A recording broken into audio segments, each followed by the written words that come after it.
The panel discussion on Vision 2047 of the real estate sector in India. Affordable housing is the new mantra. I would like to invite the following panel members on stage. May we have Shri Amit Kumar Singh, Managing Director, Central Warehousing Corporation. Shri Anjani Kumar, Member Projects, Railway Land Development Authority. Mr. Gopal Kabra, RR Capital.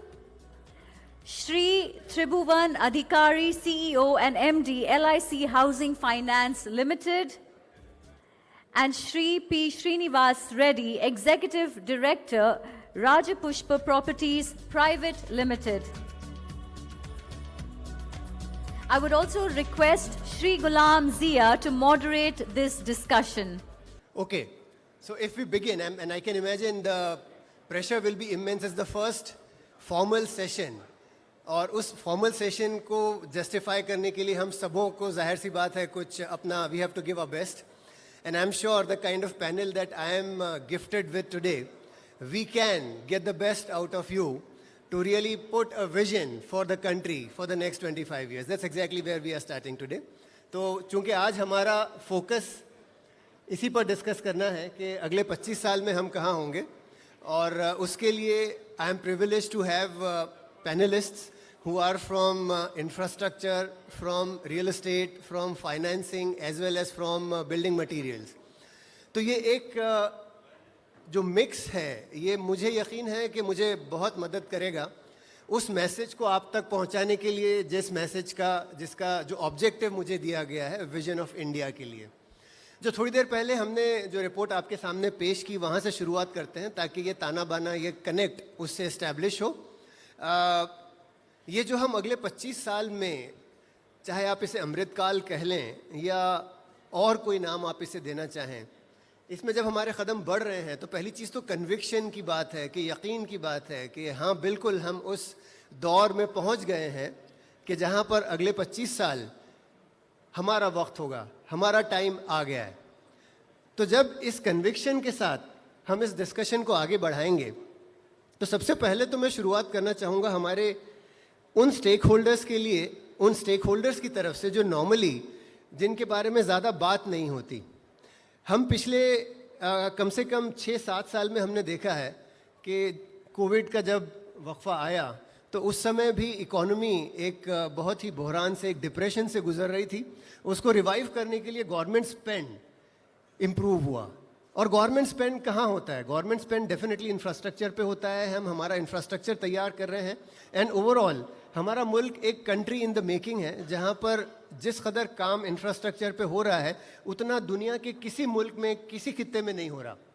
और उस infrastructure पे काम करने वाले कुछ लोग आज हमारे दरमियान मौजूद हैं और ये हमारी खुशनसीबी है कि आज मैं इनसे कुछ सवाल जवाब करना चाहूँगा और उनसे समझना चाहूँगा कि जो सेक्टर बाकी सारे सेक्टर से पहले शुरू होता है. अगर आप इकोनॉमी की बात करें और ये हम डेवलपर्स, चूँकि यहाँ मेजॉरिटी डेवलपर्स बैठे हैं, जब हम एक ख्वाब संजोड़ते हैं, बताते हैं लोगों को कि फ़लाँ फ़लाँ जगह पे हम एक मकान बना रहे हैं, ये आपके खूबसूरत गोल्डन फ्यूचर का एक मकान होगा, तो हम कहानियाँ बहुत बुनते हैं.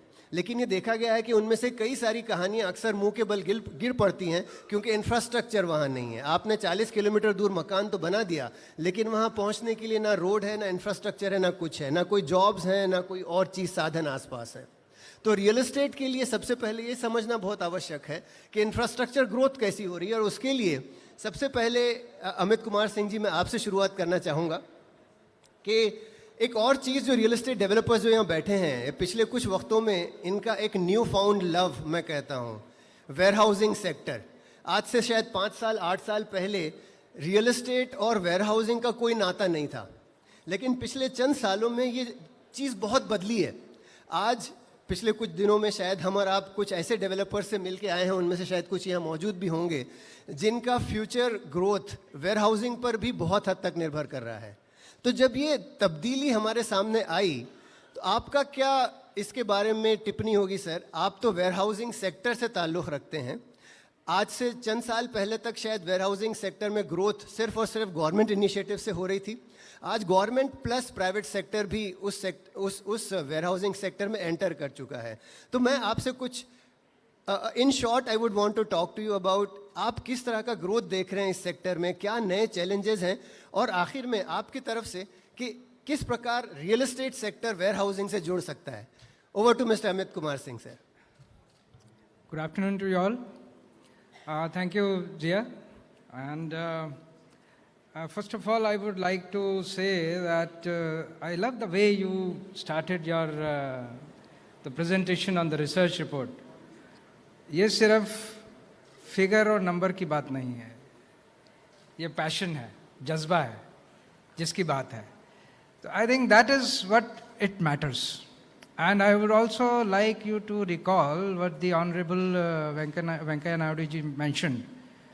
Structure without infrastructure is nothing. So that is where I would like to start with. When you are projecting a growth of 10x in GDP and contribution of manufacturing to be about 32%, that is, how do you visualize as to this is going to happen? If you are growing at that pace and the manufacturing has to be also contributing that much, the infrastructure in terms of the warehousing and the logistics, I think to my mind, has to be 30x. If it is 10x, it has to be 3x, 3 times of that. See, in the recent past, as you mentioned, because of the COVID situations and everything, all these things have come into focus very much when the supply chains and the logistics played a very crucial role in tackling with the situation, whether it was the supply of food grains to the masses, or it was the medical supplies, or it was the oxygen, or it was the transportation of people. Everything came into focus. Having said that, the infrastructure, there is absolutely no doubt. I think it would be very commonplace for anybody to say that infrastructure has to be there before any development or anything can take place. I would just like to put the things in context by sharing something about what at Central Warehousing Corporation we are trying to do. With this growth paradigm, we are very much in sync with that progress, and in the coming 2 years, 2 to 3 years, we are visualizing an investment from our own internal resources about 1,000 crores to generate capacity for about 5 million square feet of warehousing area. So that would indicate as to what is the growth potential when you talk about manufacturing in India, the PLI schemes, and the India becoming the production hub of the world, global production hub. This is how the things have to come up, and the logistics sector and the warehousing has to go along with it, not only in terms of the supplies, meeting the demand, but also in terms of the logistics cost. Apart from this, coming to the private sector involvement, which we are seeing a large growth and investment coming in from not only the our own real estate developers, but also foreign funds moving in. And large capacities are getting created in the clusters of tier 1 cities. What we have planned, see, this land is the most crucial aspect when we talk about the warehousing and the logistics sector development infrastructure. And being part of the government, one of the government bodies, there are other many bodies who have lot of land bank with them. We also have. we are visualizing a large participation from the private sector in the investment in the coming years. We have planned for almost about 26 million square feet of land area to be developed by a private sector in the coming years. In the next 2 years, we are coming up with almost about 85 locations where we are visualizing about 1,500 crores of investment from private sector. And that would be all majority in tier 1 and 2 cities. Of course, gradually, it will move on to tier 3 cities also, that shift that which we are visualizing, and tier 1 cities having the pressure on land. Apart from this, the very crucial sector of cold storage, that is going to be coming up, and we are also visualizing about 800 to 900 crores of investment in the cold storage business in our own land, which is owned by Central Warehousing Corporation. And this all, when I talk about 2,500 crores of investment, this is all going to be coming from private sector. So this is what I visualize way forward. And having said that, there is one more crucial factor which we would like to bring to the attention of the panel. It's not only the land pressure which is going to be there on the tier 1 cities, which is already visible, and going ahead tier 2 and 3. So the important factor would be, how do we utilize this land? The standardization of the designs and the modular designs, and going forward looking at the demographic profile and the consumption patterns, how the better and better utilization of the land area can take place for creating warehousing and infrastructure for the logistics sector. So that is going to be a very, very important factor, I think, in the going ahead. Thank you. Sure, thank you so much, sir. Thank you so much. And मैं जानता हूँ कि तकरीबन 450 locations हैं भारतवर्ष में जहाँ पर आपके एग्जिस्टिंग वेयरहाउसेस हैं, correct? Yeah, that's right. We have about 465 locations where we are present in the country. और उनमें से चूंकि ऑडियंस शायद अर्बन एरिया से ज़्यादा ताल्लुक़ रखती है, मुंबई में रहने वालों के लिए मैं बताना चाहूँगा कि एक ऐसी प्रॉपर्टी होगी जो शायद हम में से बहुत से लोगों ने कई बार वहाँ से गुजरे होंगे हम. कांदिवली में हाईवे से लग के एफडीसी का तकरीबन 40 ऑड एकड़ का एक फैसिलिटी है. If you can imagine such prime lands, these are in center of even urban destinations. And this is where, so when Amit Kumar Singh ji or in his team is embarking upon development, improvement, you can imagine what kind of a potential it holds for all of you all who are sitting over here. So a bright future and a contribution coming from CWC, we are all looking forward to. Let me now shift the focus. I'm sure I would have loved to come to railways as well. But चूंकि दूसरे panelist भी हैं जिनका दूसरे समुदाय से ताल्लुक़ जिनका है, तो मैं कोशिश करूंगा पहले दूसरों को भी इनवाइट करके. अंजनी कुमार जी, आपके पास दोबारा आऊँगा मैं. फिनेंस पर आ जाते हैं, और चूंकि LIC के MD आज हमारे साथ मौजूद हैं, तो Adhikari ji, I would love to seek your inputs also.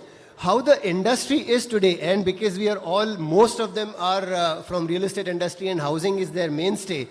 आपका क्या view है? Where, how do you see, while most of us are very excited that a golden period of housing has already begun, आपका क्या view है from the viewpoint of home loans, कि किस तरह का scenario बंधा हुआ है, home loan improvements कैसी हो रही हैं, और future के बारे में आपका क्या ख्याल है?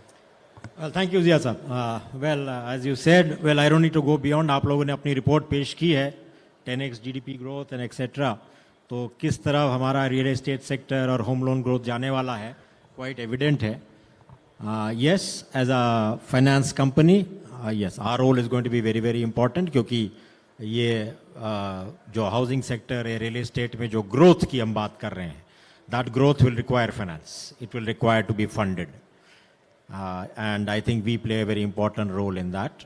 So very, very upbeat, very, very happy that after this 2-3 years of doom and gloom during the pandemic, suddenly bright sunlight, I would not say rays of light, I would say bright sunlight, and दिख रहा है कि this is going to be something like Norway, जहाँ 6 महीने सूर्य डूबता नहीं है. So for the next 20-25 years, Amritkal as we call it, we see bright opportunities.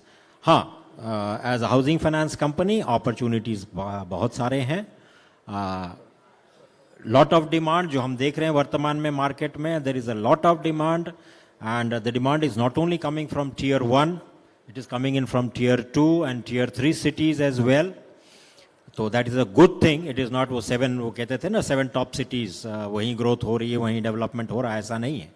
जो हम देख रहे हैं बैठे बैठे हमारे टियर 2 और टियर 3 टाउन्स में भी बहुत सारा ग्रोथ और डेवलपमेंट हो रहा है. We are getting a lot of queries and inquiries from there. Yes, construction is slightly at a lower pace there, but then I'm sure it is going to pick up. क्योंकि जहाँ demand है, supply को पहुँचना ही पड़ेगा. So I'm sure my developer friends and builder friends would be active in these tier 2 and tier 3 towns because there is a lot of scope I see there. We are also very actively engaged in that. To cater to that, हम लोगों ने अपने organization में कुछ restructuring भी की है. We have moved on from our primary dependence on tier 1 and tier 2 towns to tier 3 towns also. This year we have gone in for an expansion of geographical reach. हमने 44 cluster offices खोले हैं so that we are nearer to the customers, and most of these are in tier 2 and tier 3 towns. We have also opened 50 new area offices, brick and mortar, so that we can cash in on the demand in these tier 2 and tier 3 towns. Yes, everything fine, nothing on the Indians. As far as the Indian growth story, we have no doubts that we are going to be, it's going to be India's century, as they say, India's thing.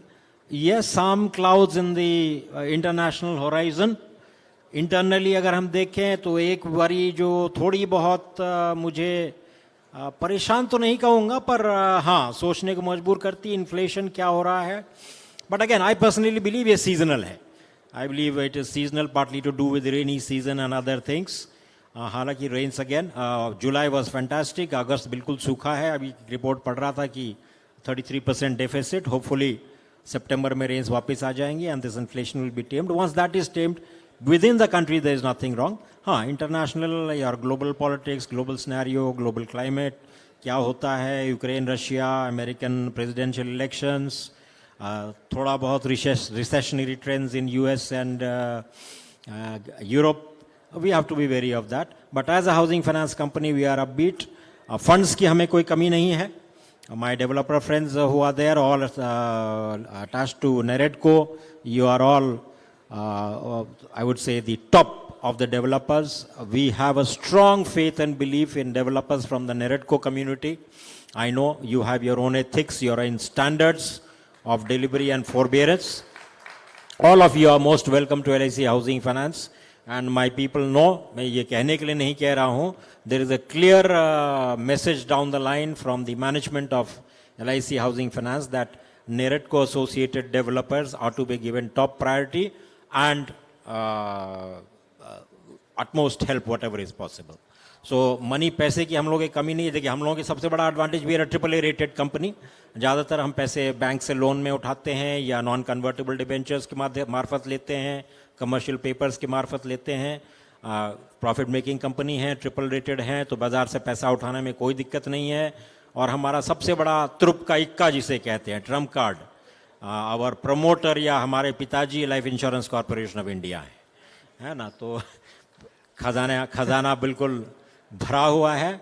नहीं गए हैं अभी तक उन तक, हमने हाथ नहीं फैलाए हैं पिताजी के पास में, पर अगर ज़रूरत पड़े तो आई एम श्योर पिताजी हमें मदद करने को तैयार होंगे. नालायक नहीं, हम लायक बच्चे हैं, ज़रूर हमें मदद करेंगे.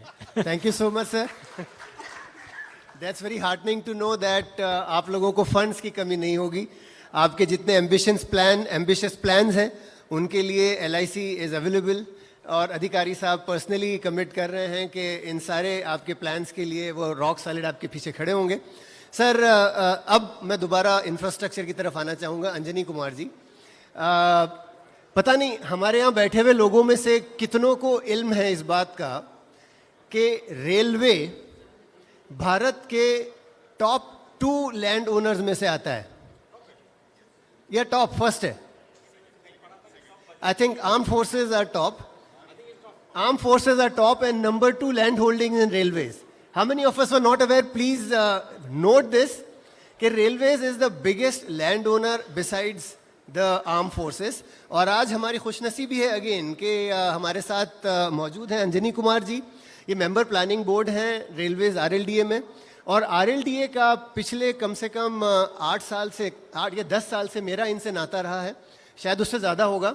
और इस दौरान मैंने जितनी तरक्की, जितना काम यहाँ पर देखा है वो शायद कम ही दिखाई दिया है, लेकिन चूंकि मुझे रिंग साइड व्यू अवेलेबल है इसलिए शायद मैं कुछ लोगों से ज़्यादा जानता हूँ। और आज ये मौका है कि आज उन चीज़ों को हम सारे लोगों के सामने लाएं। तो अगर आप नए रेलवे स्टेशन डेवलप होते हुए देख रहे हो, दिल्ली में NDRS डेवलपमेंट है, इंडिया में कम से कम 7-8 ऐसे नए डेवलपमेंट ऑलमोस्ट तैयार हैं या हो रहे हैं, रेलवे स्टेशन नए बन रहे हैं।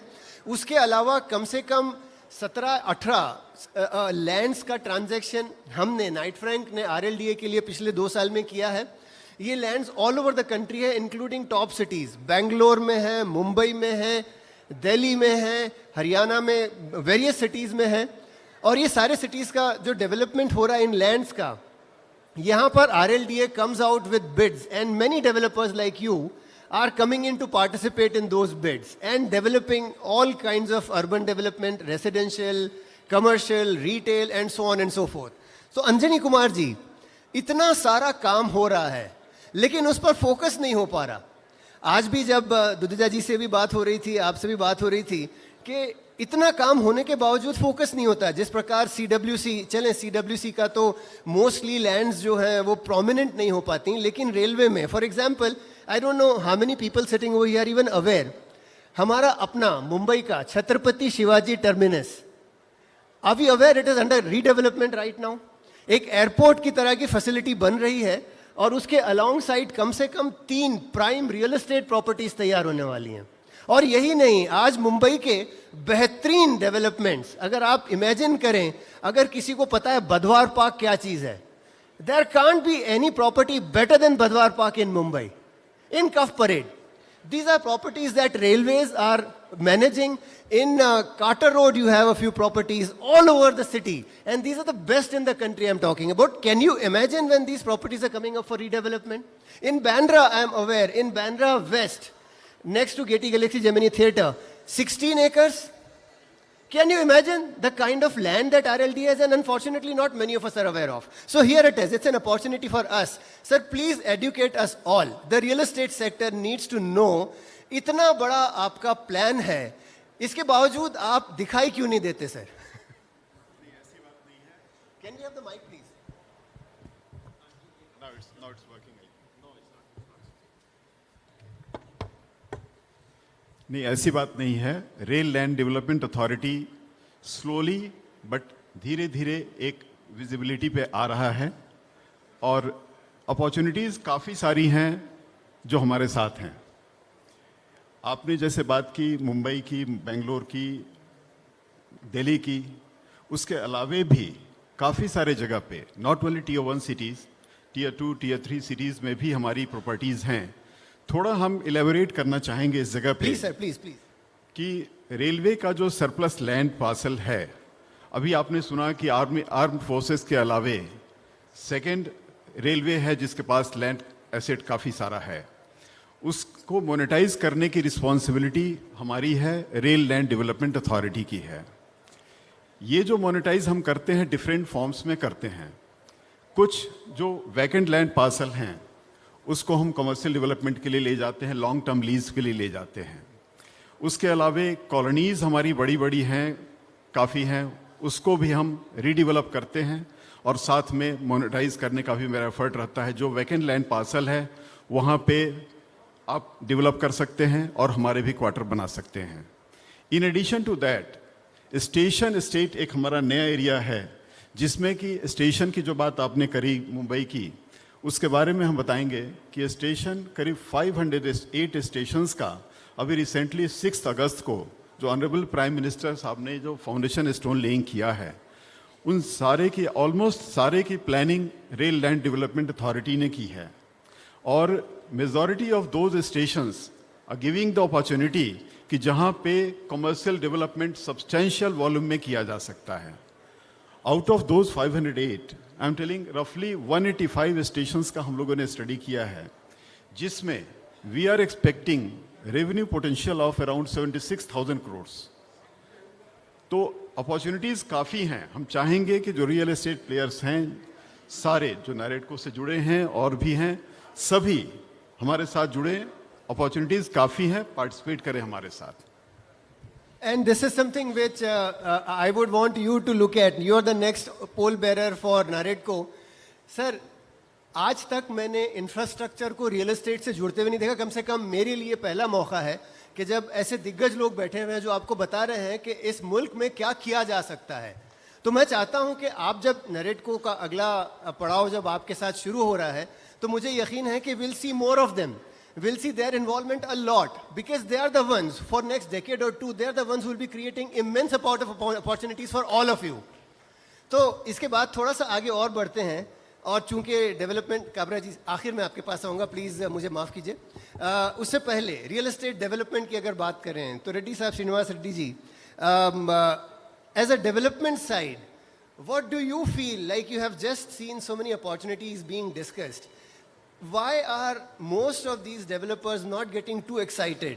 I understand कि a couple of those challenges there, that leasehold lands है, 60 years lease, 30 years lease, 90 years lease, लेकिन आई एम श्योर मुंबई में बैठे हुए जो बहुत से लोग हैं ये आपको बताएंगे कि lease hold also is not a problem, because most of the best development in Mumbai which are happening on SRA are lease hold lands, और लोग उन मकानों को खरीद रहे हैं which are on lease hold land as well.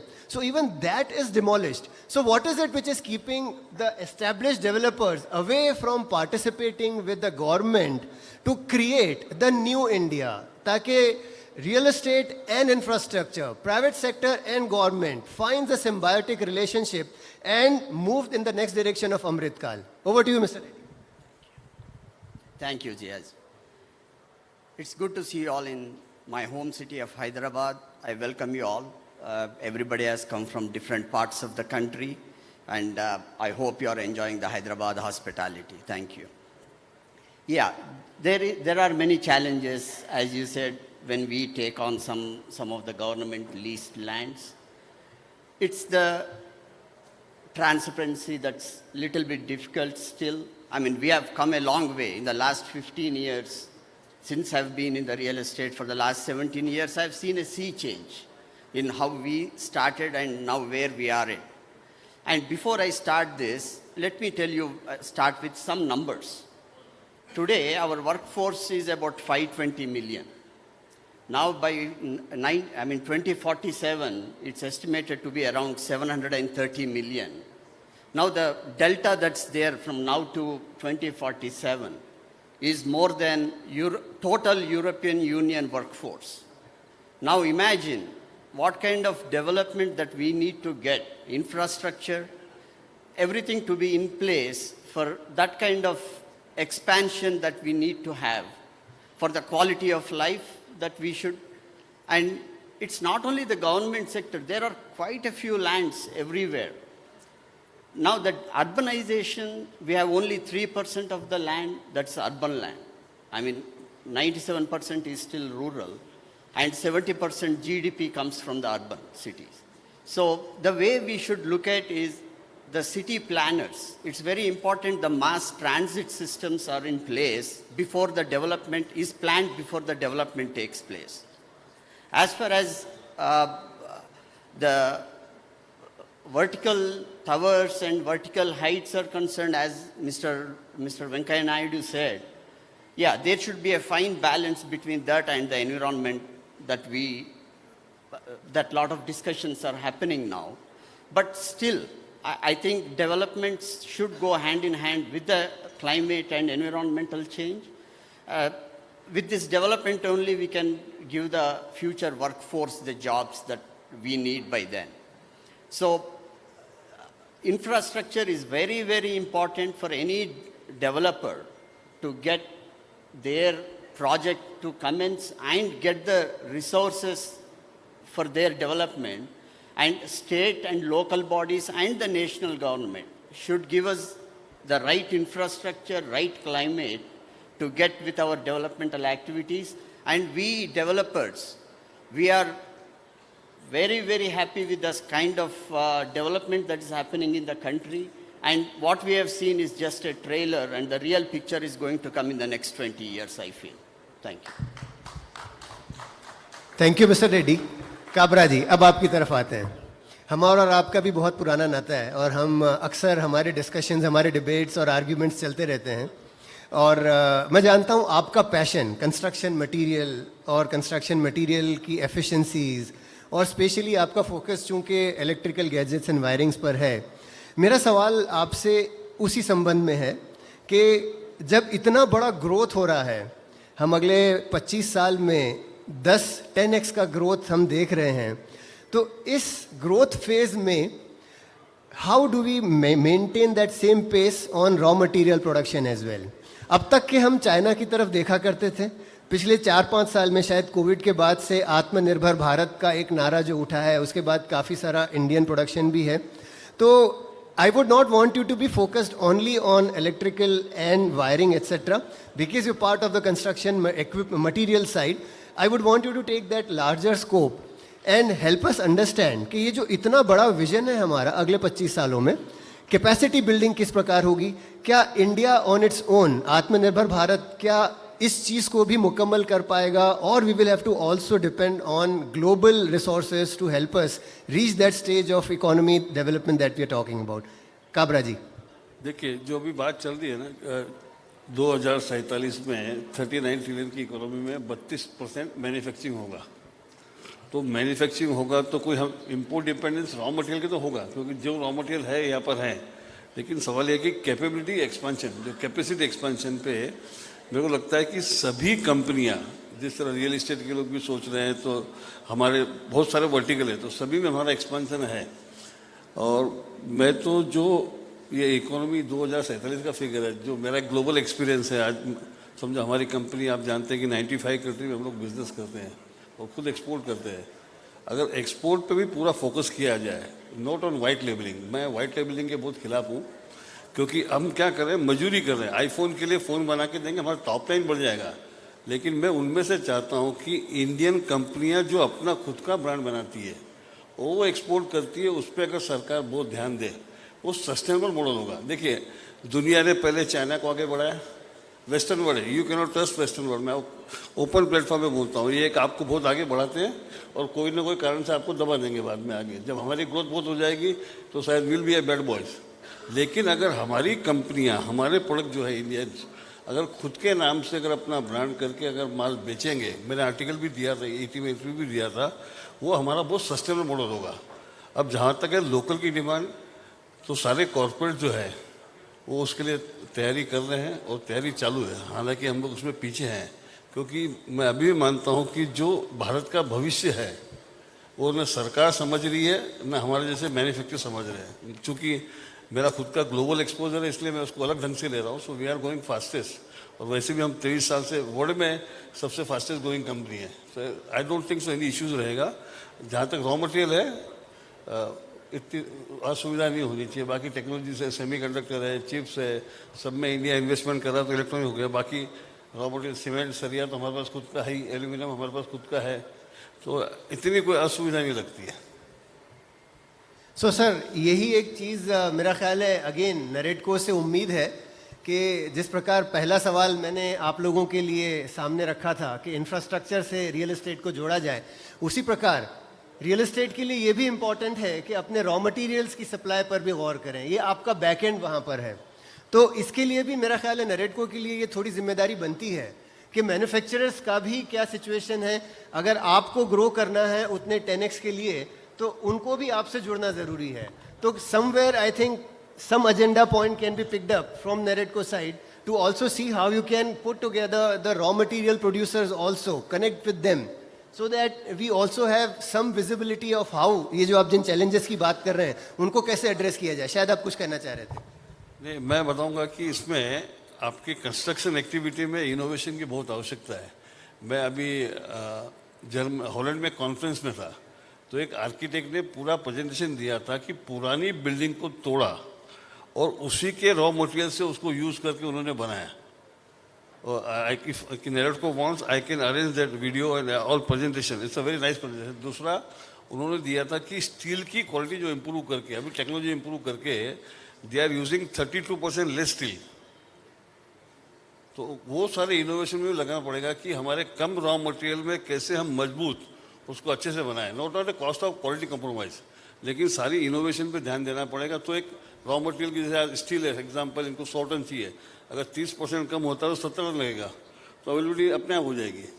So you already have a champion. You know whom you can look up to help you take manufacturing and raw material forward. Thank you so much, Kabra ji. Once again, मैं चाहूँगा कि दोबारा थोड़ा सा infrastructure पे focus हो. हमारा वक्त कम ही रह गया है, 10 मिनट रह गए हमारे पास, और हमें ऑल्सो टारगेट दिया गया था अफोर्डेबल हाउसिंग पे बात करना, लेकिन unfortunately the champion of affordable housing Vipul Rungta could not make it.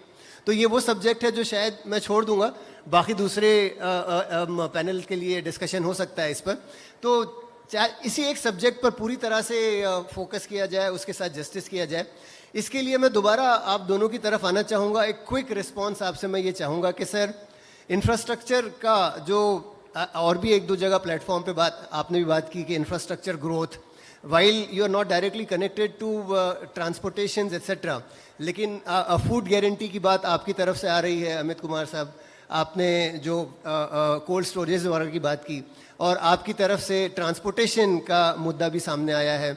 Metros दुनिया भर के बन रहे हैं जो डायरेक्टली शायद रेलवे के अंडर में नहीं आते, लेकिन ओवरऑल इम्प्रूवमेंट इतना हो रहा है. आप फैसिलिटीज़ फॉर पैसेंजर्स आप इतनी इम्प्रूव कर रहे हैं, जो आज के नए रेलवे स्टेशन देख रहे हैं, as good as airports etcetera. तो ये सारा जो आप लोगों ने बेड़ा उठाया है, which is a big change, जिसका ट्रिकल इफेक्ट रियल एस्टेट के सामने आने वाला है. तो मैं आप दोनों से एक क्विक रिस्पॉन्स ये चाहूँगा कि आप फ्यूचर कैसा देख रहे हो अगले 25 साल में. Do you see only the first 10 years और 5 years, and after that perhaps the rest of the sectors will take up, और do you feel that your contribution shall continue to grow all over those 25 years and beyond? Both of you, if I can seek first. जी अंजनी कुमार जी, आप लें. Go for that. Suddenly जो आप अभी बता रहे थे उसी पे फोकस करते, इंफ्रास्ट्रक्चर एंड रियल एस्टेट के रिलेशन को पे बात करते हुए हम ये लाना चाह रहे हैं कि अभी जो हमने थोड़ी देर पहले बात करी 500 स्टेशंस की, उसमें सभी में इंफ्रास्ट्रक्चर तो हम डेवलप कर रहे हैं. सिर्फ हम स्टेशन को रीडेवलप नहीं कर रहे हैं, बल्कि एक ट्रांसफॉर्मेशन जोन क्रिएट कर रहे हैं, सिटी सेंटर क्रिएट कर रहे हैं, जहाँ पे लोग, हर तरह के लोग आएंगे, not only for the need of transportation but for economic activities, also for cultural interchange, सारा चीज़ वहाँ पे होगा. इन एडिशन टू दैट, जो हमारे स्टेशन एरिया में डिफरेंट स्ट्रक्चर्स फैले हुए हैं काफ़ी दूर में, उनको हम एक जगह पे लाके वर्टिकली इंक्रीज़ कर रहे हैं, हाइट को, बिल्डिंग की हाइट को इंक्रीज़ कर रहे हैं, सो दैट कि हमारा बैलेंस एरिया खाली हो सके और उसको हम रियल एस्टेट डेवलपमेंट में ला सकें. दैट इज़ द एम जो हम कर रहे हैं. और ये विज़न हमारा सिर्फ अगले कुछ सालों का नहीं है, लंबी जर्नी है. चूँकि 8000 स्टेशंस हैं, right now we have focused on only 508. Okay, great. बहुत ही पॉजिटिव आउटलुक आप रेलवेज और RLD के आपने हमारे सामने रखा. Thank you so much. Amit Kumar Singh ji, एक चीज़ जो हमारे लिए भारतवर्ष में बहुत ज़्यादा प्रॉब्लम माना जाता है कि लॉजिस्टिक्स कॉस्ट हमारी 14-15% के आसपास देखी जाती है, और हमारा ये शायद टारगेट है उसे सिंगल डिजिट में लाना. उसका direct impact I am sure inflation पर, प्राइस, प्रोडक्ट प्राइसिंग पर, दुनिया की बहुत सारी चीज़ों पर पड़ने वाला है, और उसका एक बहुत अहम रोल आपकी तरफ से होना है. वेयर हाउसिंग, लॉजिस्टिक्स, ये सारा जो है, इस पर अगर आप थोड़ा सा हमें और लाइट डालें, इस पर हमें बताएं कि ये क्या क्या इनिशिएटिव्स हैं. आपने सिर्फ वेयर हाउस, कोल्ड स्टोरेजेस की बात की थी. क्विकली, इंडिया में 14-15% से सिंगल डिजिट अगर आ रहा है तो उसके लिए क्या इनिशिएटिव्स हैं, और कॉमन कंज्यूमर्स के लिए क्या बेनिफिट्स हैं sir? Well, I think that's a very important and crucial aspect.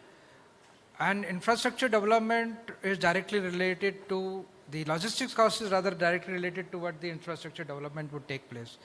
Here, I would like to mention that when it comes to freight terminals for the domestic movements, whether it is connected with railways or otherwise, there is a tremendous scope for creation and improvement in those services, and which is where the logistics costs will get impacted. And we have to concentrate on the bulk movement aggregation of cargoes, which actually is not happening to the extent which is happening for, let's say, export category, but in domestic sector it is not happening. So how do we create that infrastructure which will help in aggregation of domestic cargo and make it amenable to bulk movement? that is where the logistics cost and the environmental impact. You look at the sheer number of road vehicles moving at any highway, from any industry cluster to consumption centers, and then visualize how it can be aggregated and moved through bulk. And that is where the infrastructure creation in terms of the freight terminals and sort of the MMLPs which are coming up at the industry clusters connecting to the consumption centers, that is where it is going to come in. And I see a great role of private sector in that. It's not going to be coming only from the government, but there has to be a synergy. There are a lot of things as from the government sector we can put on the table, resources, and there are a lot of inputs which can come from the private investment and private technology, private efficiencies, and that is where I see there is a lot of opportunity, and this is going to be not just a matter of 5, 10 or years. It is going to be a continuous process. As we evolve, manufacturing will evolve, services will evolve, everything will evolve, and that is how every aspect related to with this supply chain, warehousing, logistics will have to keep evolving according to the requirement of those times. Thank you so much sir, it was very very enlightening. Sir एक और question, बहुत ही वक्त की तंगी का एहसास मुझे बढ़ता चला जा रहा है, और अधिकारी जी आपकी तरफ मैं आना चाहूँगा. I would want to believe, and शायद मैं गलत हूँ इस बारे में, कि आपका focus because it is home loan etcetera, तो कंज्यूमर साइड, कंजम्पशन साइड पे ज़्यादा फोकस होना चाहिए, और शायद ऑब्वियस है. यहाँ बैठे हुए मेजॉरिटी लोग डेवलपर्स हैं, which is the supply side. So if I have to ask you this question कि सर आपके पास कौन से ऐसे नए प्रोडक्ट्स हैं या आप मार्केट में लाना चाहोगे जो डेवलपर पर भी फोकस करेंगे. मुझे यकीन है कि शायद आपकी कुछ लिमिटेशंस भी होंगे जिसके अंतर्गत आपको शायद मैक्सिमम फोकस आपका हाउसिंग फाइनेंस पे ही होना होगा, लेकिन चूंकि यहाँ की ऑडियंस ये समझना चाहेगी कि ऐसे कौन से प्रोडक्ट्स होंगे जो डेवलपर्स को भी रिझाएं, और आपकी तरफ से उनके लिए कोई exciting news from you sir. Yes Jiya ji, बहुत सही कहा आपने. और majority of our focus is on retail segment and on housing, affordable housing and other sorts of housing. पर ऐसा नहीं है कि हम केवल रिटेल सेगमेंट में ही हैं. We are there in we are financing developers. Project loans में भी LIC हाउसिंग फाइनेंस है. We are financing projects. हालांकि मैं बहुत ओपनली एंड ऑनेस्टली बोलना चाहूँगा, हमारा पास्ट एक्सपीरियंस इसमें बहुत अच्छा नहीं रहा है. सो ऑनेस्टली बहुत ऑनेस्टली मैं कहना चाहूँगा. अब क्योंकि अब वही है ना कि हिंदी में कहावत है ना, दूध का जला छाछ फूक फूक के पीता है. तो समहाउ हमारी कहानी भी वही है. Because of our past experience, we have been slightly slow and very, very, very selective in financing project loans. But we realize there's a tremendous opportunity in getting together with NAREDCO and NAREDCO affiliated builders with commitment, builders with trust. Sir माफ कीजिए, गुस्ताखी कर रहा हूँ आपको टोकने की, लेकिन ये सवाल जो आप कह रहे हैं उससे डायरेक्टली रिलेटेड है कि जो दूसरे प्लेयर्स हैं, when I look at it, when मैंने जब करियर शुरू किया था, LIC हाउसिंग फाइनेंस कम से कम पुराना, जब शायद मैं पैदा हुआ 33 साल पुराने हमें. उसी दरमियान HDFC, ICICI और कई लोग आए और इस रेस में बहुत आगे बढ़ गए. तो somewhere is it not the risk appetite also, जो आप कह रहे हैं कि दूध का जला फूक फूक कर पी रहा है, इनमें से कुछ डेवलपर शायद होंगे, लेकिन उसके बावजूद भी एक बहुत बड़ी ऐसी भी संख्या है जिनसे HDFCs एंड ICICIs ने बहुत अच्छा बिजनेस किया है. तो कहाँ है वो डिफरेंस जो आपको इनके कंपटीशन में ला खड़ा करे, ताकि आप इन सारे डेवलपर्स को दोबारा ये नहीं कहो कि दूध का जला हूं मैं. हाँ, एग्रीड, मानता हूँ. अब हो सकता है हमने गलत दोस्ती की, स्वीकारता हूँ, गलती हमारी तरफ से थी कि हमने गलत लोगों से दोस्ती की, बिल्कुल मानता हूँ. And I look forward to, I see a lot of scope in the project finance sector. इस वर्ष we are quite bullish. Yes, we are going to be selective. मैं ये भी कहूँगा, we are going to be selective. Definitely we'd be like to be associated because you are the people who are doing most of the constructions. आप लोगों के साथ link होकर के हमें भी फायदा है कि अगर हम आप लोगों के प्रोजेक्ट को फाइनेंस कर सकते हैं तो आपसे हम चाहेंगे कि आप हमारे हाउसिंग लोन्स भी आपके प्रोजेक्ट के अंतर्गत जो कंस्ट्रक्शन हो रहा है उसके हाउसिंग लोन्स हमें दे. Definitely there is a symbiotic relationship between housing finance company like LIC, HFL, developers and the individual consumer house loan. So this year we'll be looking into it. You are welcome. आप लोग सब welcome है. Our head of project finance mister N Mahesh यही हैं। We are welcome, most welcome with open arms. I want a big round of applause. A change of heart from LIC to ensure that all developers will be financed. Thank you so much, sir. Thank you so much. And वक्त की बहुत तंगी है, चंद ही second रह गए, माफ कीजिएगा। काबरा जी, आखिरी एक सवाल आपसे मैं करना चाहूँगा। इससे पहले मैंने आपको मना किया था कि इलेक्ट्रिसिटी और केबल की बात ना करें। आपसे मैं ये सवाल महज इसलिए करना चाहता हूँ कि मैं आपका कमिटमेंट जानना चाहता हूँ। आपका कमिटमेंट एज आरआर केबल अगले 25 साल में कितनी ग्रोथ देख रहे हैं, कितना परसेंटेज ग्रोथ का आप कमिटमेंट कर रहे हैं इस ओपन फोरम में? हमारा कमिटमेंट जो है जीडीपी से 3 गुना, दिस और पॉलिसी। और हमारा कंपनी का रिकॉर्ड देखिए, पिछले 23 साल से हम जो जीडीपी होती है उससे 3 गुना ग्रो करते हैं। वाह, आगे तक ग्रेट। करेंगे। That's the commitment. Thank you so much sir, thank you so much. And our time has come up. मैं ऑडियंस से ये कहना चाहूँगा कि ये शायद मेरे लिए पहला मौका था जब इतना बेहतरीन एक पैनल मुझे मिला। शायद आप लोगों के लिए भी ये पहला मौका होगा जब इस तरह के वेरीड पैनलिस्ट आपके सामने अपना अपना पहलू उन्होंने आपके सामने रखा। मुझे यकीन है जितना मुझे मज़ा आया है इन सारे पैनलिस्ट से इंटरेक्ट करके, और माफ़ कीजिएगा ये मौका ये नहीं था कि आपको कॉर्नर करूं, लेकिन वो सवाल इंपॉर्टेंट था, तो अगर कुछ बोला चला वो माफ़। और इन सब के बाद thank you so much audience, you are a lovely audience. I hope you liked it as much as I liked it to bring to.